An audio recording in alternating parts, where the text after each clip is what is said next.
What's going on, guys? We are back for day number 8, and today I want to show you guys one of the new and unique tactics I'm using to find shirts that are selling well and also find the brands behind the shirts. So with that, guys, I'm going to take a deep dive into this. This is a new tactic I've been looking into the last week, and I haven't really heard anyone else talking too much about it yet. So yeah, I'm interested to hear what you guys think. But to get started, so the biggest thing that I'm going to talk about today is the question that kind of a lot of merchers allude to, which is should you build put all your shirts under one brand name on Amazon, or should you not? Now there's pros and cons to both, and I'm curious what you guys do. So if you guys are set on doing one way or the other, let me know down below in the comments because I'm still trying to decide what really the best method is. But with that being said, let's go ahead and search for a theme.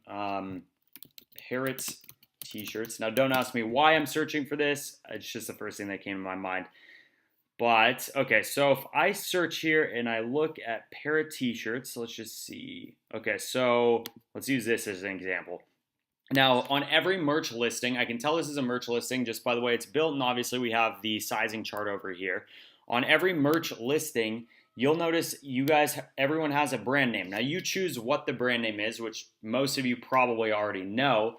But the big question that I'm kind of talking about today is, should you create a brand name? Now, the pro to creating a brand name, and we'll see what these guys have. So if I click into this brand, now these guys have actually gone ahead and created a brand unique maybe just to parrots or to their niche, but they have a bunch of shirts. Now this is actually, they have a lot of shirts in here.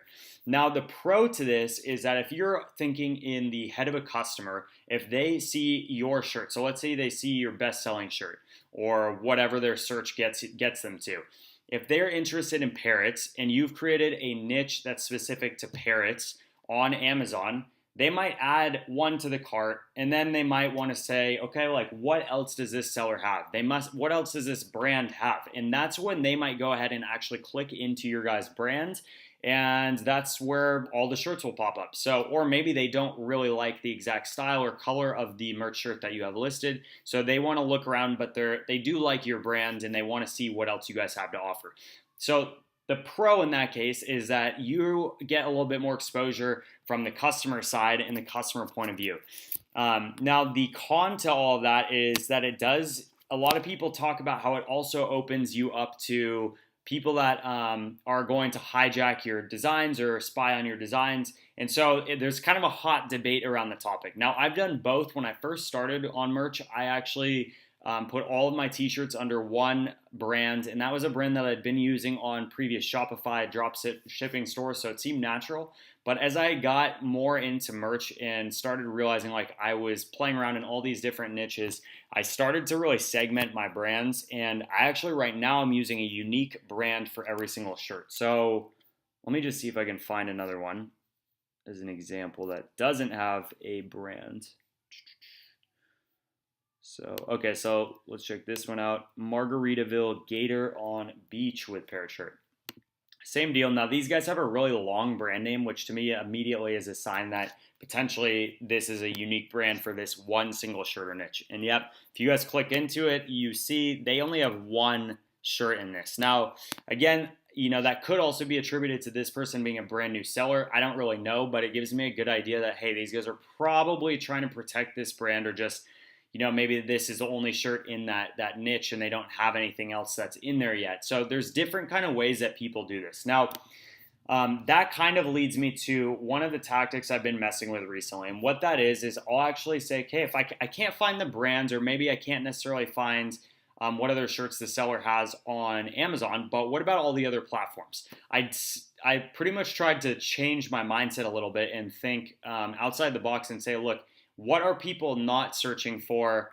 Like, what are other merch sellers not searching for that would give me a leg up and allow me to really get to the bottom of like these really successful brands, whether it's on merch or off of merch. And so what I did is I actually would go and copy the title of a design, or in some cases I would copy maybe just like the phrase or the keyword that I was looking for, and go over to Etsy. Now, let me see.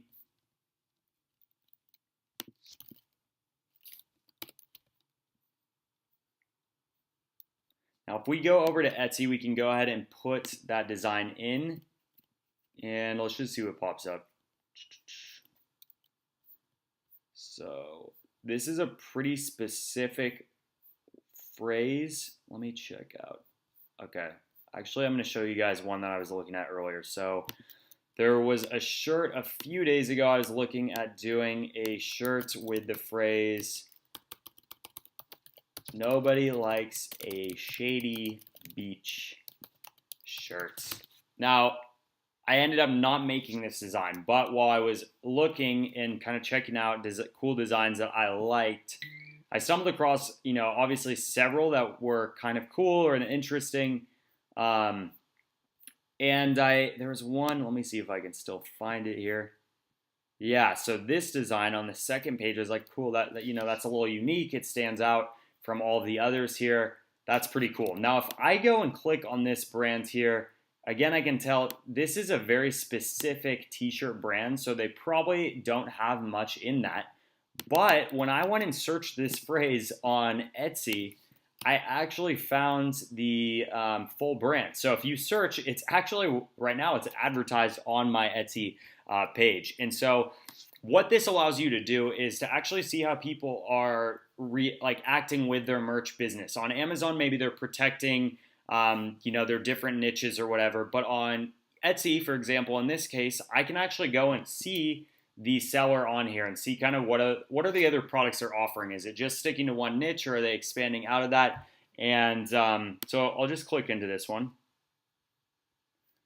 And yeah, so you guys can see this is the exact same shirt. Now maybe someone took actually stole their design. I hope not. I hope that this is actually theirs. And you guys can see on here, this has 505 or 59 reviews, if I can say it right. Now, I don't know, actually, I'm not as familiar with Etsy. It looks like 559 total store reviews. But what this allows me to do is just understand their brand a little bit more and get kind of behind the mercher themselves. And if I click into this, you'll notice they have a really cool brand on here. They have 3,264 sales since 2015, which is obviously incredible.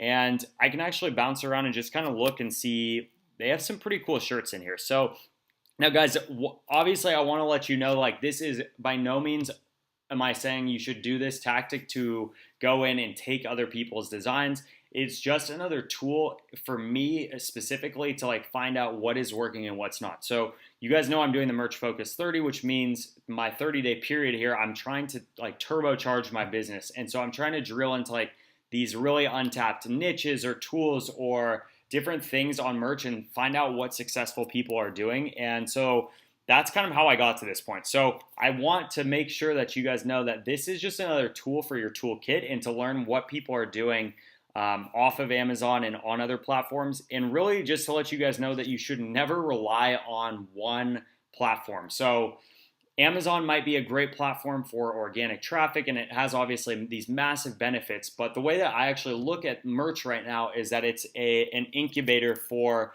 my overall print-on-demand business. So that Amazon is for me to kind of see what works, what doesn't, and then learn from that. And eventually, yeah, I'm going to do exactly what this person's done and actually create a full brand in a full branded Etsy store, a full branded maybe Shopify or whatever else. But again, guys, this is a cool tactic to just kind of see what works and what doesn't. And one step further on that, you guys can literally just go in here and search anything. For example, camping t-shirt, just because I was looking at these earlier.